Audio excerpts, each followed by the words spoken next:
Um urso, de verdade.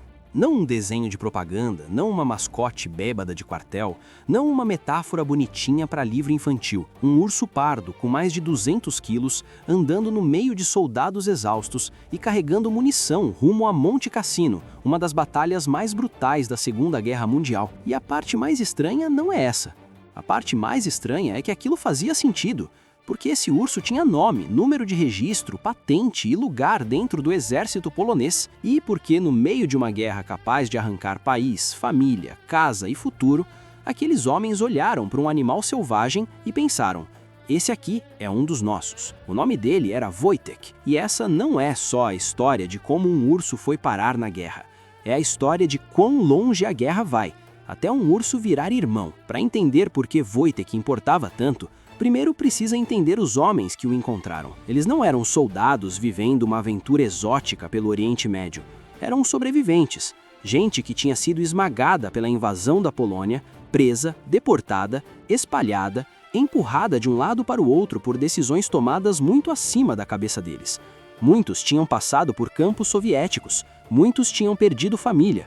Muitos já nem sabiam direito o que ainda existia para voltar. Era um exército de homens vivos, com cara de gente que já tinha sido enterrada por dentro. E foi nesse estado que, em 1942, no Irã, eles encontraram um menino carregando um filhote de urso órfão. A mãe provavelmente tinha sido morta por caçadores.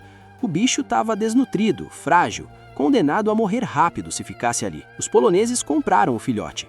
Essa é a parte simples da história. A parte importante é o que veio depois, porque eles não levaram o urso como quem leva uma curiosidade. Não era, olha só que engraçado, um ursinho. Aqueles homens estavam atravessando um mundo em ruínas, e no meio dessa travessia apareceu uma criatura tão perdida quanto eles. Um filhote sem mãe encontrando homens sem país. Era quase simbólico demais para ser inventado, o que é exatamente por isso que parece ficção. Mas não era ficção. Eles alimentaram o filhote com leite condensado diluído, improvisaram uma madeira, protegeram o bicho, deram a ele o nome de Wojtek. E, pouco a pouco, ele começou a crescer dentro de uma rotina que não era floresta, nem zoológico, nem fazenda. Era exército.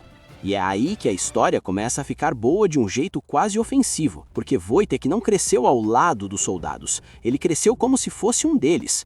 Dormia perto dos homens, seguia a tropa, brincava com os soldados, wrestlava no chão com eles, aprendeu a beber segurando a garrafa com as patas dianteias, aprendeu a pedir cigarro, não para fumar como veterano traumatizado de cinema, mas para mastigar do jeito mais idiota e improvável possível.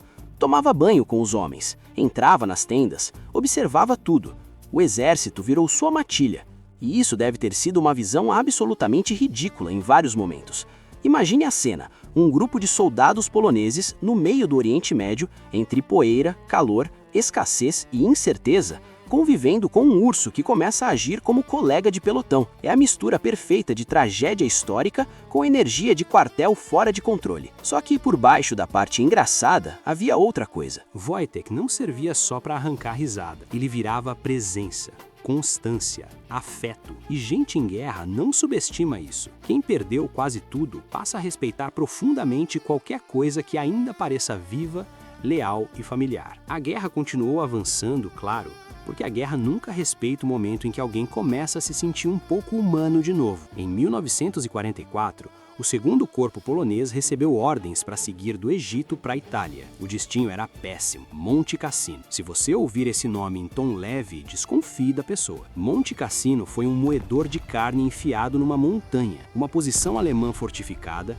cercada por encostas brutais, artilharia, ruínas, lama, explosões e cadáveres suficientes para transformar qualquer vitória em algo com gosto de cinza. Aliados tentaram tomar aquilo repetidas vezes, falharam repetidas vezes.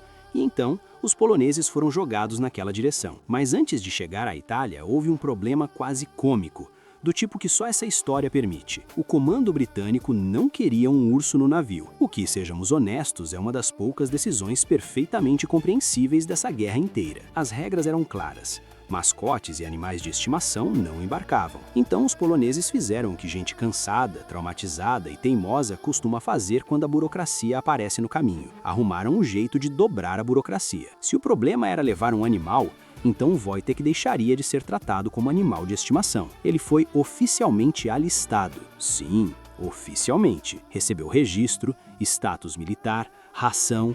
Existia no papel. Quando chamassem o nome dele na lista, não era piada interna. O urso era, burocraticamente, um soldado. E é maravilhoso imaginar o momento em que algum oficial britânico teve de encarar documentos formais dizendo, em essência, que um urso agora fazia parte do efetivo. Não porque isso fosse normal, mas porque a guerra já tinha destruído a ideia de normal fazia tempo. E então eles chegaram à Itália. Monte Cassino não era cenário de lenda heróica. Era pedra quebrada, fumaça, fogo, crateras, encosta ruim e a sensação geral de que o terreno inteiro queria sua morte. Os soldados precisavam levar caixas de munição morro acima até posições de artilharia sob fogo constante. Trabalho brutal, repetitivo, pesado e feito em um lugar onde até respirar parecia esforço demais. Foi nesse ambiente que Wojtek deixou de ser apenas a melhor história do batalhão e virou lenda. Segundo os relatos preservados, ele observava os homens carregando caixas de munição, olhava, entendia o padrão, via o movimento e então fez o que já tinha feito tantas vezes desde filhote. Imitou a matilha. Wojtek se ergueu, colocou as patas dianteiras sobre uma das caixas e a levantou. Depois, carregou e voltou. E carregou de novo. No meio de uma das batalhas mais violentas da guerra, um urso pardo transportava munição para a linha de frente, porque todos à sua volta estavam fazendo isso.